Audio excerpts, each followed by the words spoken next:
Shabbat Shalom. Today is June 6th. 76 years ago, June 6th was the date of D-Day.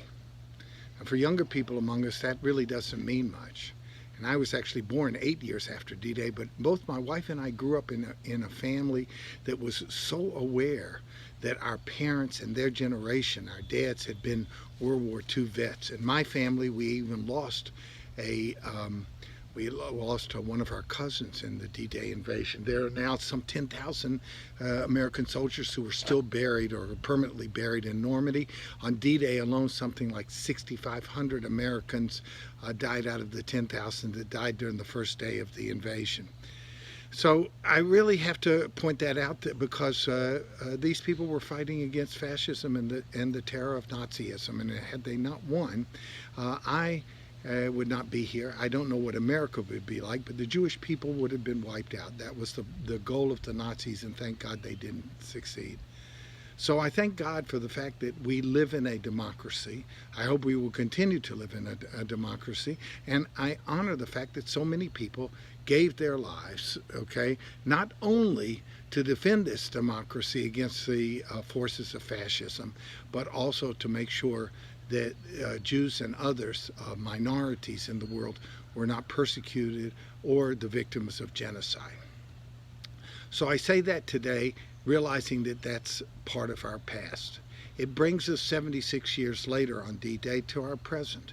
Our present is filled with COVID-19 and with the problems that we face in terms of systemic racism and racial justice, and the relationships between minorities, particularly African Americans, and law enforcement.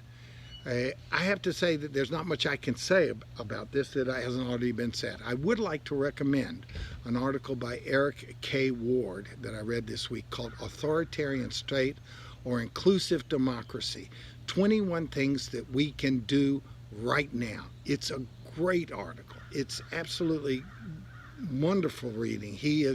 Eric Ward is an African-American head of a think tank in the western part of the United States. It's worth reading. Authoritarian State or Inclusive Democracy, 21 Things That We Can Do Right Now.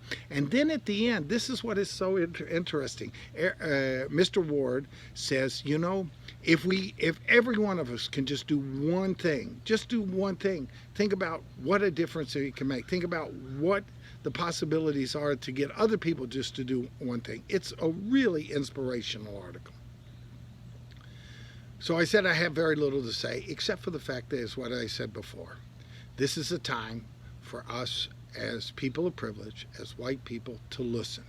In our congregation, I'm going to try to bring forward in various forms African American Jews to listen to them. I'd also like to expose the congregation to some of the young African American pastors in Greensboro to share with us what they feel and what they're going through. This is a time to listen, to sympathize, to empathize, and to recommit ourselves to the task of bringing more justice, compassion, and peace to our country and our world.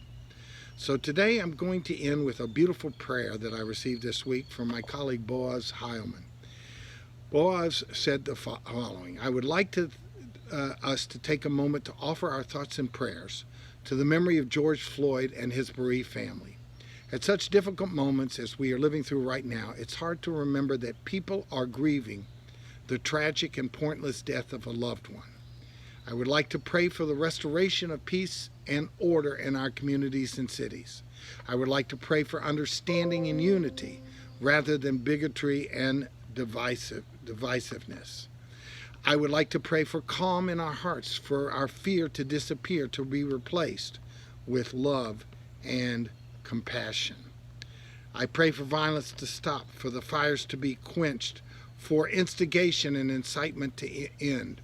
I would like to pray for justice and truth to emerge out of the flames that are engulfing our cities, for light to be shed on the deep and real causes of this conflagration.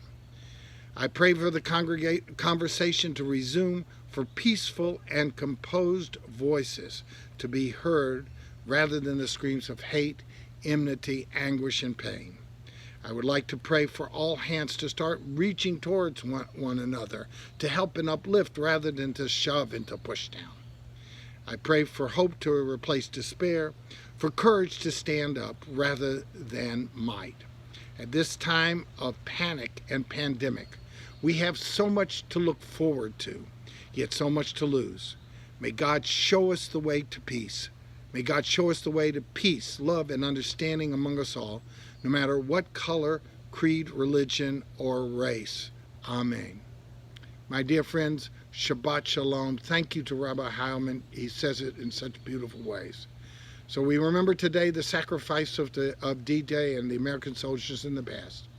We are aware of what is going on in the present and how difficult a time this is, especially for our country. But never let us lose our vision and hope that tomorrow can be not only better, but more filled with justice, compassion, and peace. Shabbat Shalom.